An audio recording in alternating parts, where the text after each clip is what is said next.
Sheikh, irun kíkí tá a kí yẹn kí lẹ rí sọ sí sẹ́yìn ò rí wípé ó yẹ kí wọ́n máa kírun ní èdè Yorùbá káwọn àwọn èèyàn wa àwọn ọmọ Oòduà kan lè mọ ìtumọ̀ nǹkan tí wọ́n ń kà fún wọn. ẹ ń tan ara yín jẹ ni ẹ má bínú. All right, kò sí wàhálà ẹ ká kúrò lórí ẹ̀.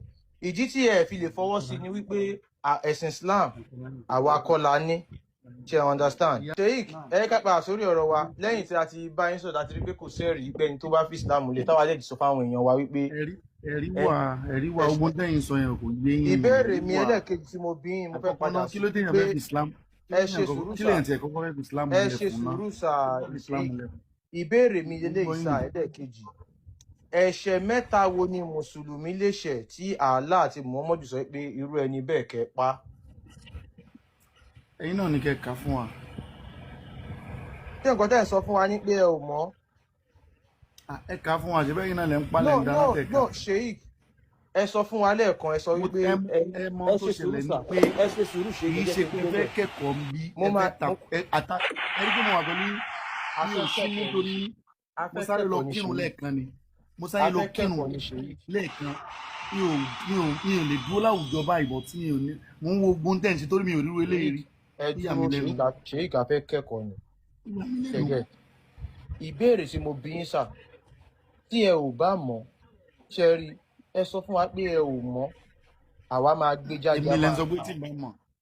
Tẹ́ ẹ bá mọ̀ ẹ sọ nígbà tá a bí ń béèrè tẹ́ ẹ sọ̀rọ̀ èèyàn kan ò mọ̀ fún náà Sheikh ní ìkàdé ẹ jẹ́ mùsùlùmí ni tẹ fẹ́ ṣe Islam ni mùsùlùmí ni mí bẹ́ẹ̀ ni. ẹ ṣe mùsùlùmí Ọlọ́run ò ní jẹ́ kí irun yín wà ní Islam. mùsùlùmí ni mí sẹ́ ẹ̀ ní irú ẹ̀ pẹ̀lú ògùn Ọlọ́run. mùsùlùmí ni mí mùsùlùmí èwo nìyẹn. mùsùlùmí tó ń sọ òótọ́ tó ń bú Ọlọ́run mùsùlùmí tó kì í parọ́ ni mí mùsùlùmí tó kì í parọ́. Mùsùlùmí tèmi mo máa ń sọ òótọ́ fáwọn èèyàn mo máa ń jẹ́ káwọn èèyàn mọ̀ pé ẹ̀sìn Islam nǹkan báyìí ni ọ̀ kì í parọ́. So mùsùlùmí tí wá ń bì á máa ń sọ òótọ́ àwa ò kì í parọ́ nípa Sheikh ní kọ̀ kán dáhùn question ìtàn bá dé dáhùn kí n béèrè question mi lọ́wọ́ wọn kán fún wa dáadáa má Sheikh tó ti lọ ẹ jọ̀ọ́ tẹ́ bá ti rí Sheikh yẹn. bí wọ́n ṣe ní kọ̀ yẹ so tó bá ti lè kíkẹ́ ọmọ kọ́ọ̀tì wọn máa padà. so ẹ jọ̀ọ́ tẹ́ bá ti rí ok Sheikh ti send request padà ó dà pé call yẹn ló drop wọn. So Sheikh bí mo yẹn sọ lọ tí ṣẹ́rí kò séèyàn kan tó mọ̀ tán. No one is an island of knowledge. Kò sí èèyàn kan tó mọ gbogbo nǹkan tán. Tẹ́ ń gbọ́ sà, Sheikh. Ẹ jọ̀ọ́ ẹ má bínú. Àfáwà kan wà nínú bí wọ́n ń comment síbẹ̀ pé wọ́n fẹ́ wọlé. Wọ́n pọ̀ ní Àfá Blala, Shehu Blala. Shehu Blala. Ẹ jọ̀ọ́ moderator bá mi Shehu Blala sálẹ̀. Shehu Blala. Náà, kọ́ comment. Kì í ṣe gbogbo ẹ̀kọ́ tá a bá kọ yín kì í ṣe pé ẹ fẹ́ fi ṣàtakò ni torí pé gbogbo ohun tẹ́ ń ṣe mo mọ́ wà ń bí látẹ̀kan mo gba àwẹ̀ tó bí mo ṣe gba omi lásán ni mo ṣe mu mo kàn sáré lọ kírun nítorí pé mo rí pé ìrọ̀lẹ́ ayé tí ànábì sọ pé yóò ṣe gbogbo ohun tó ṣẹlẹ̀ pé ọ̀pọ̀lọpọ̀ yín tẹ̀ wá ń bí wọ́n bí yín níbi Islam ẹ wò ya tó sọ̀rọ̀ lẹ́ẹ̀kan alájà múlíkà yẹn tẹ́ bá wò dá mo fẹ́ bí léèrè pé bó ti wà yìí kò sì wá pẹ̀lú ìmúra tẹ́ mú yìí ẹ wá lọ wọṣọ Ṣàngó kẹ́ wọṣọ pupa kẹ gbé ose Ṣàngó dání kẹ wá wèé tó dájú. Sheikh kẹṣọ ara yìí o. ancestor ẹ má wọrí Sheikh a ò sọ̀rọ̀ Ṣàngó àwọn ancestor wa ni wọ́n tá a bá múra bíi Ṣàngó kò sí nǹkan tó burú ń bẹ̀ Sheikh ọmọ Oòduà ní ancestor wa ni wọ́n they are our people they are who we are àwọn náà lo ayé kù fún wa kò kí ń ṣe Muhammadu kò kí ń ṣe Allah Muhammadu ará Saudi ni ọmọ Oòduà ni mí unless ẹjọ gíjẹ ọkọ béèrè ṣé ọmọ Yorùbá ni yín àbí Fúlàní ká lè mọ bí tá à ń lọ bóyá Fúlàní ni yín.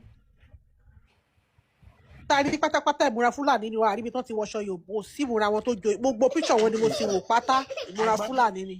olóńtú fáìlì yẹn agbádá tí mo kọ yẹn ṣé kìí ṣe aṣọ Yorùbá ní agbádá ni. Sheikh ó dàbí pé a ti fún yín ní táìmù látàárọ̀ gẹ́gẹ́ bí mùsùlùmí tẹ́ jẹ́ ẹ wá bí láti wá dìfẹ́ǹdì ẹ̀sìn tẹ́ǹsì tẹ́ polú fáwọn èèyàn. ẹ jọ̀ọ́ nítorí tọ́lọ́run Àkànbí irun tẹ́ ẹ kí yẹn tàlẹ́ yín kírun yẹn fún irun àbòsí tẹ́ ẹ kírun.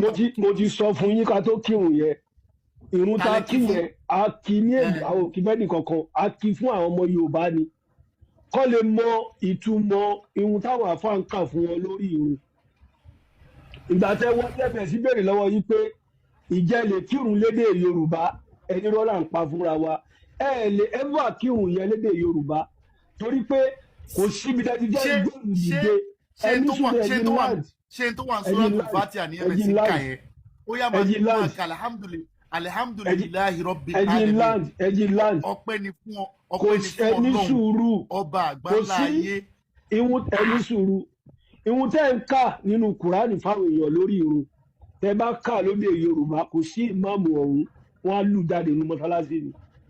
ó yá bí kí ni o ẹ ń ṣe sàkámà jẹ ẹ ní èdè arábìkì ní èdè tí Allah yọ́nú sí ní that Allah ò gbọ́ Yorùbá Allah ò gbọ́ English èdè tá lè sọ fún Allah tó máa gbọ́ ni èdè arábìkì tẹ́ bá mọ̀ pé Allah gbọ́ gbogbo èdè ṣèyíkì ẹ sọ fún gbogbo àwọn jàmá mùsùlùmí pátápátá kó bẹ̀rẹ̀ láti Ìlọrin kó máa bẹ̀rẹ̀ sí kírun lédè Yorùbá àbílẹ̀ Haúsá. kò sí wàhálà á sọ fún wọn. So by that time àwọn àìgọ́ lè padà sínú ẹ̀sìn Islam bẹ̀ lálẹ́ yìí ẹnu sùúrù lálẹ́ yìí kan tá à ń béèrè lọ́wọ́ yìí ni pé sí ẹgbẹ́ òkùnkùn ní ẹ̀sìn Islam ni ta lọ́lọ́run fi Islam lẹ̀ àwọn ará Ìlọrin àwọn ògo Ìlọrin wọ́n fẹ́ pa á ni.